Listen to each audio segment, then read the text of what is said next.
May 4, 1942, Coral Sea. A Grumman F6F Hellcat screams through Pacific clouds at 380 miles per hour. Below, a Mitsubishi Zero twists desperately. The Zero can't climb fast enough, can't dive away, can't escape. June 1944. The Philippine Sea. The aircraft that was supposed to rule these skies is being systematically destroyed. This is the story of how American engineers turned Japan's greatest weapon into a death sentence for its pilots. Lieutenant Commander Jimmy Flatley pulled his F4F Wildcat into a climbing turn and felt the controls go mushy. 300 feet below, a Zero, sleek silver, impossibly agile, rolled inverted and began climbing after him. Flatley knew what came next. Every American pilot in the Pacific knew the Zero would outclimb him, outturn him, outmaneuver him in every axis of flight. He shoved the stick forward, dove, used the only advantage the Wildcat had. It could take punishment and dive fast. The Zero pilot, confident, patient, simply waited. Flatley's hands were slick inside his gloves. His aircraft shuddered.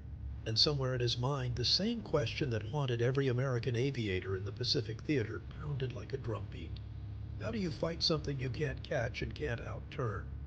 That question was about to reshape the entire air war. 6 months earlier, December 7, 1941, the world had watched the Zero announce itself with fire and precision over Pearl Harbor. The Mitsubishi A6M Zero wasn't just an aircraft. It was a philosophy made metal. Japanese engineers had created something unprecedented, a fighter that could fly 1,900 miles without refueling, turn inside anything the Allies possessed, and climb like it was falling upward. At 14,000 feet, it could reverse direction in 16 seconds. Its 20mm cannons could shred bombers.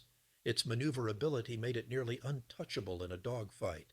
American pilots encountered it first over China, then the Philippines, then everywhere.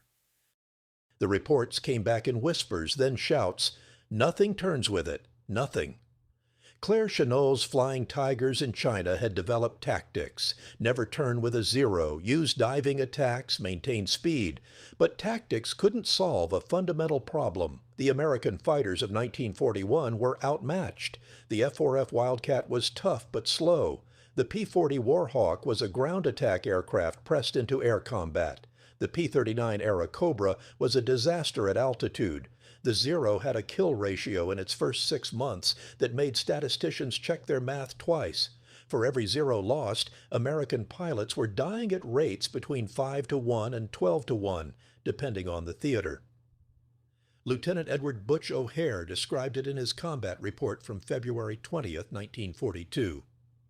The Zero fighter is faster than anything we have below 15,000 feet, more maneuverable at all altitudes, and its rate of climb is exceptional. Our aircraft are at a severe disadvantage. O'Hare had just shot down 5 Japanese bombers in a single engagement, earning the Medal of Honor. But even he knew, when Zeros showed up, survival became the primary mission objective. Japanese pilots knew it too. They flew with samurai confidence, pressing attacks the way their training demanded. No retreat, no hesitation. The Zero gave them wings worthy of their warrior code. But the Zero had a secret, a compromise, a weakness built into its DNA. To achieve that impossible range and maneuverability, Mitsubishi engineers had stripped away everything they could. No armor plating for the pilot, fuel tanks that weren't self-sealing, lightweight construction that made the airframe vulnerable to even .30 caliber rounds. The Zero was a scalpel, not a sword. Deadly in skilled hands, fragile under fire. American intelligence officers began collecting data, shot down Zeros, pilot reports, captured documents. And somewhere in the basement offices of the Bureau of Aeronautics in Washington, D.C., engineers started asking a different question. Not, how do we outturn the Zero, but how do we make the Zero's strengths irrelevant? If that question intrigued you as much as it intrigued them, hit that like button, because what happened next changed aerial warfare forever. Now, June 1942, Akutan Island, Alaska. A PBY Catalina flying boat pilot spotted it almost by accident, a nearly intact Zero belly up in the muskeg. Pilot Tadayoshi Koga had crashed during the Dutch harbor raid, dying on impact, but his aircraft was recoverable. The American recovery team worked in freezing rain for weeks. They hauled the Zero out of the marsh, crated it, shipped it to Naval Air Station North Island in San Diego. On September 20th, 1942, test pilot Lieutenant Commander Eddie R. Sanders climbed into the captured Zero and took off. For the next 6 weeks, American pilots flew that Zero against every fighter in the U.S. inventory. They discovered its limits, the way it wallowed in high-speed dives, how the ailerons became sluggish above 300 miles per hour, the exact altitude where its climb rate equaled American fighters, the precise angle where its lightness became a liability in high G maneuvers. Every weakness, cataloged, measured, transmitted. But the Agile Zero only confirmed what Navy engineers already suspected. To beat the Zero, America didn't need a more maneuverable fighter. It needed something fundamentally different. Bethpage, Long Island, Grumman Aircraft Engineering Corporation. Leroy Grumman stood in the engineering bay surrounded by blueprints and aluminum mock-ups. His company had built the F4F Wildcat, the fighter currently getting massacred in the Pacific. The Navy had come to him with a mandate that was simultaneously simple and impossible. Build us a Zero killer, fast. Grumman's team had been studying combat reports since Pearl Harbor. They knew what didn't work, trying to outturn Japanese fighters. They knew what did work, the thatch weave, high-side gun passes, boom and zoom tactics. Every successful engagement involved American pilots using speed and altitude to dictate the terms of combat. The design philosophy emerged from those reports. Build a fighter that never had to turn with the Zero. The engineering specifications read like a rejection of everything the Zero represented. Speed. Must exceed 375 miles per hour, fast enough to catch a Zero, fast enough to escape when necessary.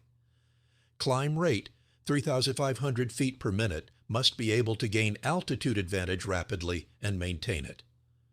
Durability. Armor plate behind the pilot's seat, self-sealing fuel tanks, airframe capable of withstanding significant battle damage. The pilot must be able to bring a shot-up aircraft back to the carrier. Firepower. 6 50 caliber Browning M2 machine guns, 2,400 rounds total, enough to shred a Zero's unarmored airframe in a 2-second burst. Range. 1,000 plus miles, must match the Zero's reach across the vast Pacific distances. The first XF6F1 prototype flew on June 26, 1942. 4 months later, after incorporating combat data from Guadalcanal and the Agile Zero tests, the refined XF6F3 took to the sky. Grumman test pilot Robert Hall pushed it hard, dove it, climbed it, rolled it at high speed. The big Pratt & Whitney R2800 double wasp engine, the same powerhouse used in the P-47 Thunderbolt, delivered 2,000 horsepower. The Hellcat was fast. Not just fast for a carrier aircraft. Fast, period. But speed alone wouldn't win. The real innovation was in how all the elements combined. The Hellcat was heavier than the Zero by 2,000 pounds. That weight, armor, fuel tanks, ammunition, structure, meant it could dive faster and maintain energy in vertical maneuvers. The Zero's lightness, its greatest asset in turning fights, became a liability in the vertical plane. A Hellcat pilot could pull up into a steep climb, and the Zero, trying to follow, would bleed speed and stall out first. The R2800 engine was reliable. It could take damage and keep running. Compare that to the Zero's Nakajima Sakai engine. One bullet in the wrong place and it would seize, catch fire, or simply quit. In March 1943, the Navy ordered the Hellcat into full production. Grumman's factories in Bethpage went to 24-hour shifts.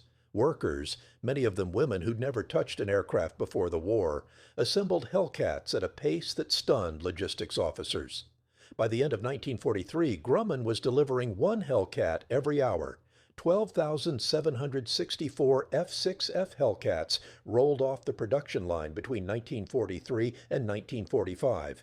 More than any other American fighter except the P-47 and P-51. The question wasn't whether the Hellcat could match the Zero on paper. The question was whether American pilots could exploit its advantages in combat.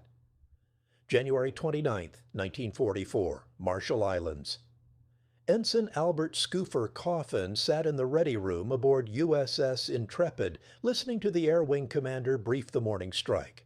Coffin had been in the Pacific for 3 weeks. He'd seen zeros only in recognition charts.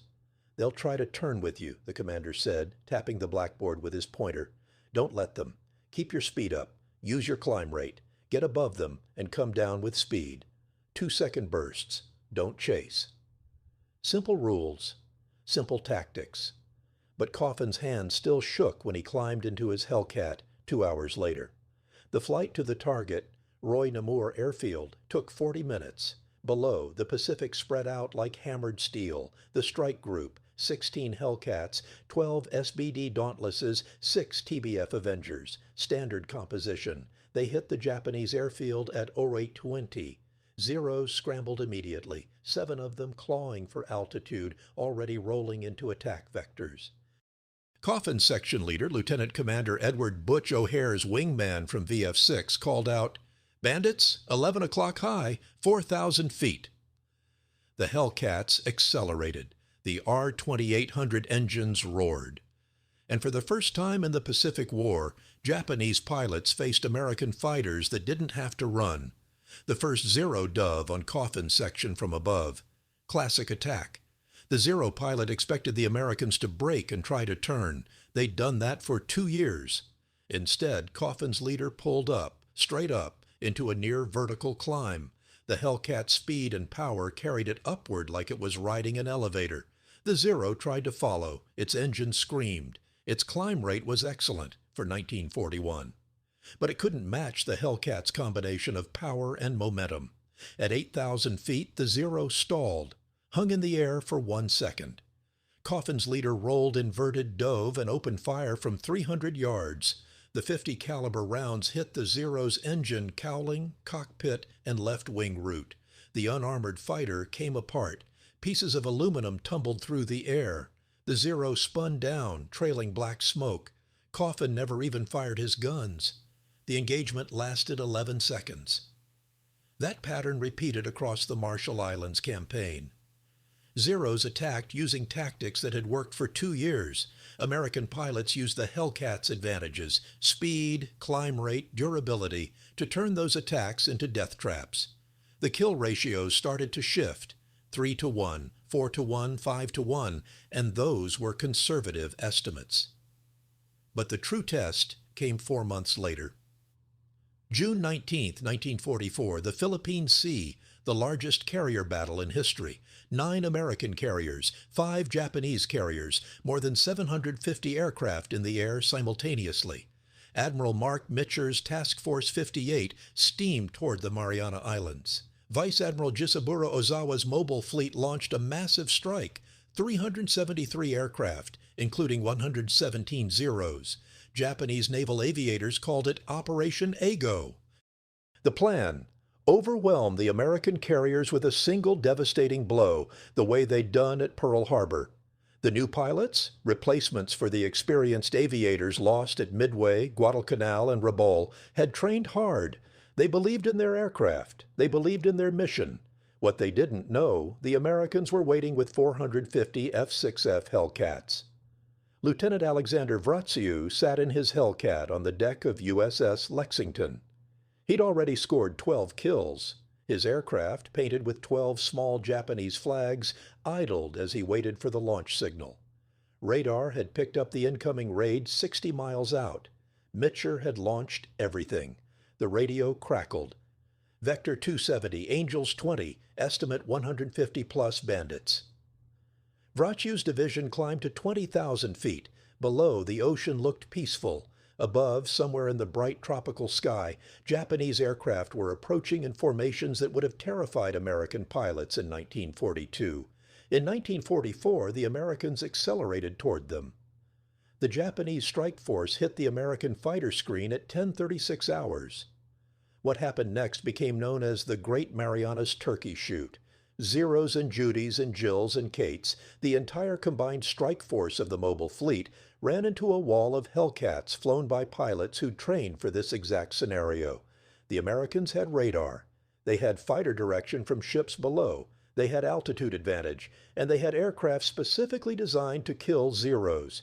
Vrasiu spotted a formation of Judy dive bombers at 16,000 feet, escorted by 4 Zeros. He dove from above, building speed to 400 miles per hour. At that speed, the Hellcat's controls were still responsive.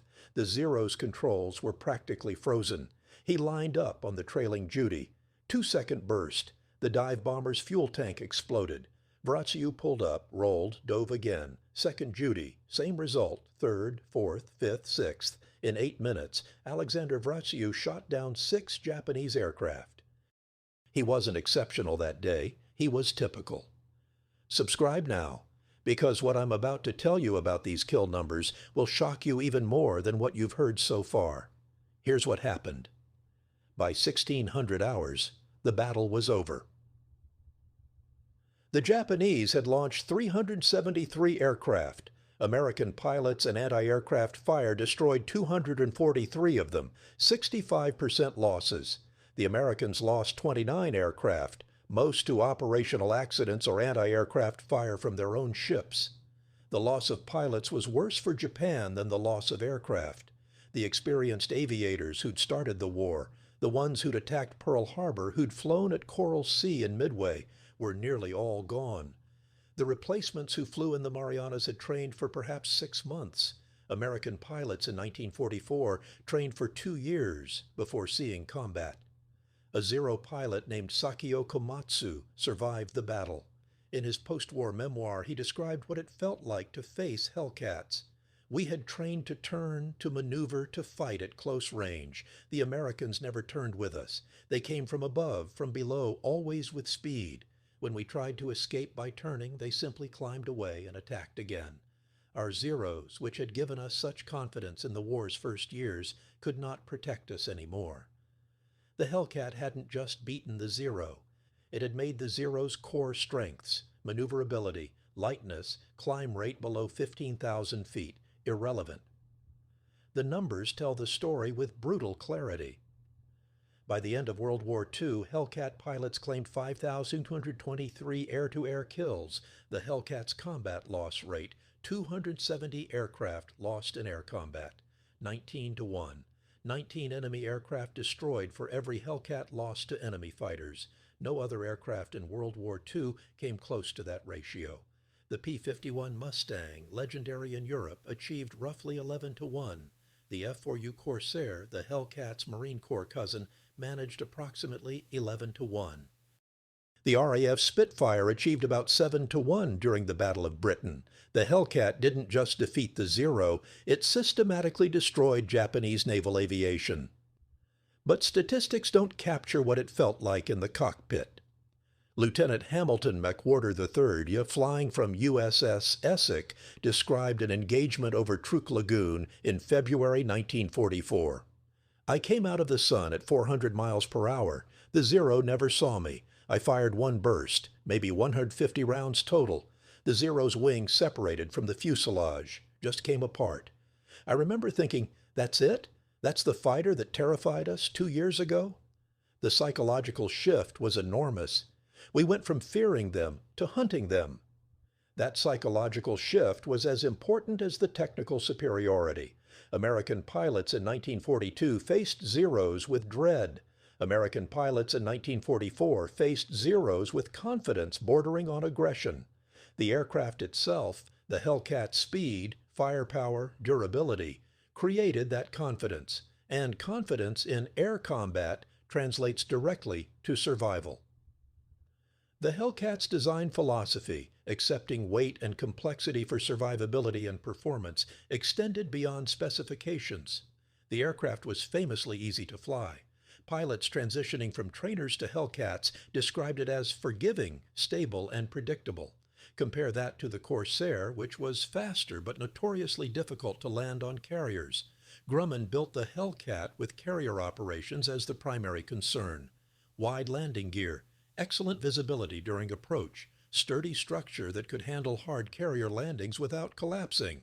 The Navy could train replacement pilots faster because the Hellcat didn't kill them during training.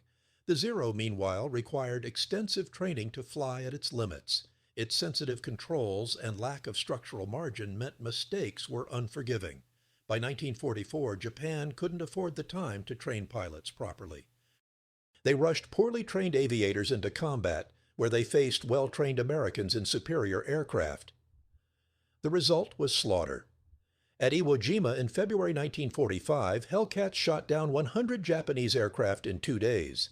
At Okinawa in April 1945, the ratio remained consistent, roughly 20-1. Even as Japan introduced newer fighters, the Ki-84 Frank, the J-2M Raiden, the Hellcat's combination of performance, durability, and pilot confidence maintained dominance. Lieutenant Junior Grade Douglas Baker, VF-27, USS Princeton, wrote in his diary on October 24, 1944. Flew cap today. 5 Zeros attempted to penetrate our screen. We splashed all 5 in less than 10 minutes. One of them actually tried to turn with Johnson. Johnson just climbed away, came back down, and that was that. I almost felt bad for them. Almost. Then I remembered Pearl Harbor. That sentiment, the shift from fear to pity, appeared repeatedly in American accounts from 1944-1945. The Zero hadn't changed. American aircraft had. The Hellcat earned dozens of nicknames. Ace Maker was the most common.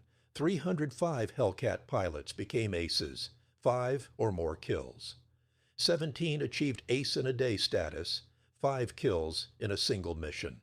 Commander David McCampbell, flying from USS Essex, scored 34 victories, all in Hellcats, becoming the Navy's top ace. But perhaps the most telling nickname came from the Japanese. The Blue Death.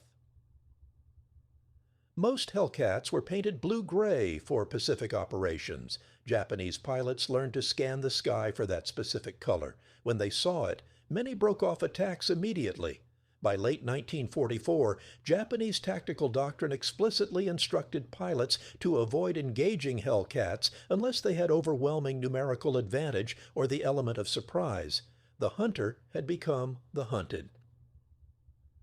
Consider the strategic implications. Japan began the Pacific War with approximately 3,500 naval aviators, among the best-trained pilots in the world. By 1945, nearly all of them were dead. The replacements flying in the war's final year had perhaps 100 hours of training compared to 500-700 hours for their predecessors. The Hellcat didn't just win battles, it destroyed Japan's ability to train new generations of pilots. Each ace shot down didn't just represent one aircraft destroyed. He represented thousands of hours of training, irreplaceable combat experience, and tactical knowledge. Japan couldn't replace that expertise fast enough. American production capacity made the disparity worse. Grumman built 12,664 Hellcats. Japan built approximately 10,500 Zeros during the entire war. America was building more Hellcats per month in late 1944 than Japan could build Zeros per quarter. And America was also building Corsairs, Mustangs, Thunderbolts, Lightnings, thousands of fighters across multiple types. Japan's industrial base simply couldn't compete. The Zero's low cost, one of its original design advantages, became irrelevant when your opponent could afford to build aircraft that were twice as expensive and still outnumber you 10-1. But technology alone doesn't win wars. The Hellcat succeeded because American military doctrine evolved to exploit its advantages. The Thatch Weave, the defensive scissors maneuver developed in 1942, was refined and taught to every fighter pilot. Flight leaders learned to position their divisions for mutual support. American pilots practiced gunnery constantly, both in training and during lulls in combat. The average American fighter pilot in 1944 had fired more rounds in practice than Japanese pilots fired in their entire careers. Radar-directed fighter interception gave Americans tactical awareness Japanese pilots never achieved. American carriers launched Hellcats based on radar contacts 50 miles away, positioning fighters for altitude advantage before visual contact. Japanese pilots often didn't know Americans were above them until the tracers started hitting. And American pilots had something Japanese pilots increasingly lacked: the certainty they'd survive to fly tomorrow. Hellcats could absorb punishment. Pilots who took hits from Japanese aircraft limped back to carriers, landed, and flew again the next day. In Zeros, the same hits were fatal. By March 1945, Japan had effectively lost air superiority over its own territory. Hellcats from Task Force 58 flew strikes over Tokyo, engaging Japanese aircraft over their own airfields. The psychological impact was devastating. Japanese civilians watched American fighters dominate their skies with near impunity.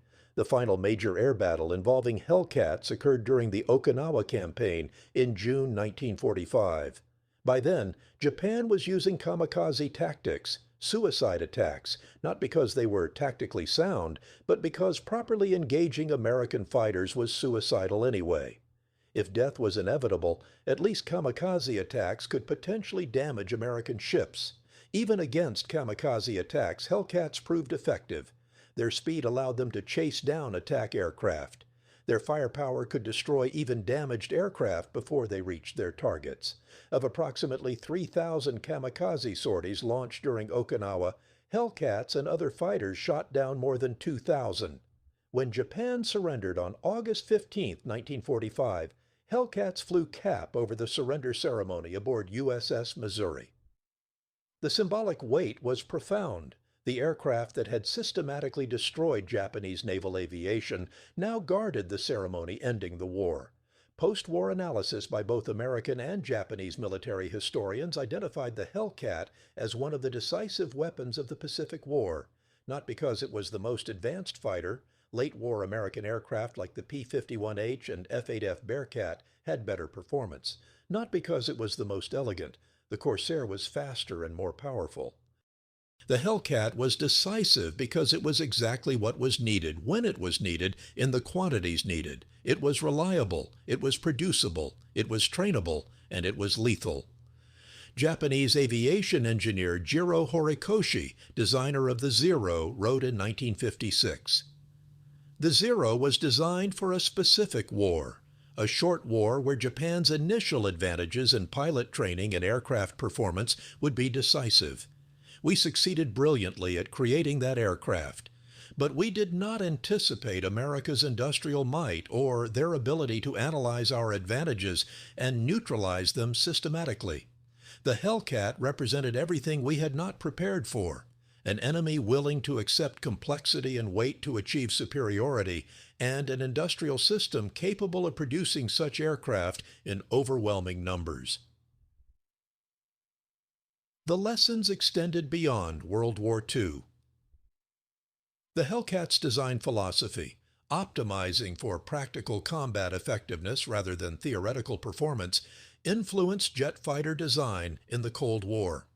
The F-4 Phantom II, America's primary fighter in Vietnam, shared the Hellcat's emphasis on durability, firepower, and raw power over maneuverability. But perhaps the most important lesson was strategic. Technological advantage is temporary. The Zero's dominance lasted barely 18 months. The Hellcat's dominance lasted the remainder of the war, but only because American industrial capacity prevented Japan from developing and fielding counters.